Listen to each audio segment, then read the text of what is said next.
Local গভর্নমেন্টে যদি সুষ্ঠুভাবে না হয় সেটাতে কিন্তু রাজপথ আমরা আবারও বলছি ভয়াবহ উত্তপ্ত হবে। এখানে তো অনেকে অনেক পজিটিভ কথা বললেন, কিন্তু এটা টোটালি ইলেকশনটা একটা ইঞ্জিনিয়ার্ড ইলেকশন ছিল এবং এটাতে আপনারা অনেকে রাগ করবেন। নির্বাচন কমিশন প্রধান এখানে আছেন, হয়তোবা এই বক্তব্যের পরে এই অফিসে আমরা ঢুকতে দিবে কিনা এটা জানি না।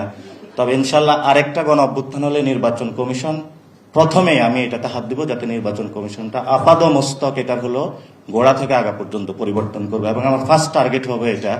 কারণ আমি একজন প্রার্থী হিসাবে এই ইলেকশনে যেটা দেখেছি, আমি নির্বাচন কমিশনে ফোন দিয়েছিলাম, ওনারা মামুনুল হকের আসনে একটা নির্দেশনা দিয়েছিল যে বক্সের বাইরে যদি সিল পড়ে সেটা হলো কাউন্ট হবে না, কিন্তু আমার আসনে নির্দেশনা দিয়েছিল যে বক্সের বাইরে যদি সিল পড়ে সেটা হলো কাউন্ট হবে।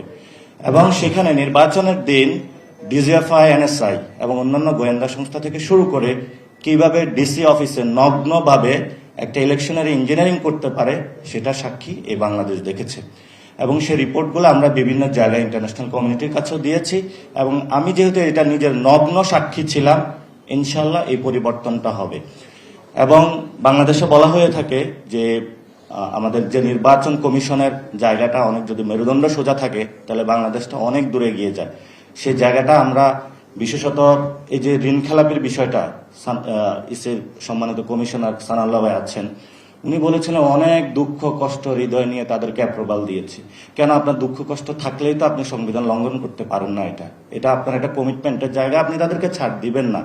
এবং এখানে যেইভাবে হলো নগ্নভাবে মারামারি হয়েছে ঋণ খেলাপি নিয়ে, ইলেকশন কমিশনের সামনে যেভাবে ঘেরাও দিয়ে তাদেরকে নিয়ে নেওয়া হয়েছে, এটা বাংলাদেশের সভ্য ইতিহাসে এটা এই গণঅভ্যুত্থানের পরে এটা আপনারা করতে পারেন নাই এবং কিন্তু করেছেন আপনারা। যাক, আল্লাহ আপনাদের উপরে একটা ব্লেজিং দিয়েছে আমাদের এই প্রধানমন্ত্রীর, সেই প্রধানমন্ত্রীর ব্লেজিং নিয়ে আপনারা আছেন, থাকবেন। কিন্তু লোকাল গভর্নমেন্টে আমরা আশা করব যে আপনারা এই ধরনের কোনো অ্যাক্টিভিটিসে যদি যান সেটাতে হয়তোবা মানে রাজপথ খুবই পরিস্থিতি উত্তপ্ত হবে।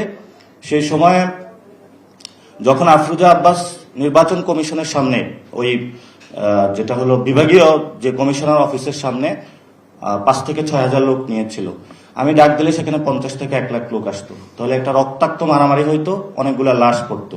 আমি শুধু একটা কারণে সরে আসছি যে যদি ওই হসপিটালে যায় যেই বাবার ছেলেটা মারা যেত আমি তাকে কোনো জবাব দিতে পারতাম না, এই জন্য হলো আমি সরে আসছি।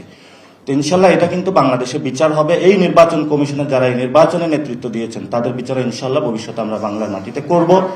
এবং সাথে সাথে লোকাল গভর্নমেন্ট ইলেকশনে যদি এর থেকে কোনো বাজে পরিস্থিতি হয় সেটার বিরুদ্ধে আমরা শক্ত হাতে প্রতিবাদ করব।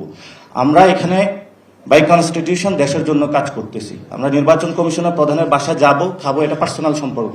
যারা নির্বাচন কমিশনার আছেন আপনারা আমাদেরকে দোয়া দিবেন, আমরা আপনাদের দোয়া দেব, কিন্তু যখন আপনারা একটা চেয়ারে আছেন সেই চেয়ার ধরে আমরা কথা বলবো। আর আমি এখানে যখন কথা বলছি আমি ব্যক্তি না ছেড়ে কথা বলছি না, আমি এনসিপির একজন প্রতিনিধি হয়ে কথা বলছি। আমরা যেটা বিশ্বাস করি সেই বিশ্বাসটা বাংলাদেশে ইনশাল্লাহ বাস্তবায়ন করব। এবং এই যে অপু ভাই আছেন, ওনার সাথে তো অনেক আগে কথা হয়েছে, তো ভাই আপনারাও দেখবেন যে লোকাল গভর্নমেন্টটা যাতে সুষ্ঠুভাবে হয়। লোকাল গভর্নমেন্টে যদি সুষ্ঠুভাবে না হয় সেটাতে কিন্তু রাজপথ আমরা আবারও বলছি ভয়াবহ উত্তপ্ত হবে। এবং লাস্ট যে কথাটা দিয়ে শেষ করব, সাংবাদিক ভাইয়েরা আপনারা সবচেয়ে টাফেস্ট জব এই নির্বাচন কমিশনে করে থাকেন এবং আপনাদের চোখ কিন্তু ফাঁকি দেয় না এখানে কে দুর্নীতিগ্রস্ত আর কে চোট বাটপার গুন্ডা এখানে আছে, সবগুলো আপনারা জানেন। কিন্তু হলো আপনারা হয়তো বা মালিক পক্ষের চাপ বা অন্যান্য চাপে এগুলো বলতে পারবেন না, কিন্তু আশা করব যে একটা সময় যে যারা রিপোর্টার্স বিওয়ান বর্ডার থেকে আছে এই ধরনের ইন্টারন্যাশনাল অর্গানাইজেশন সেগুলো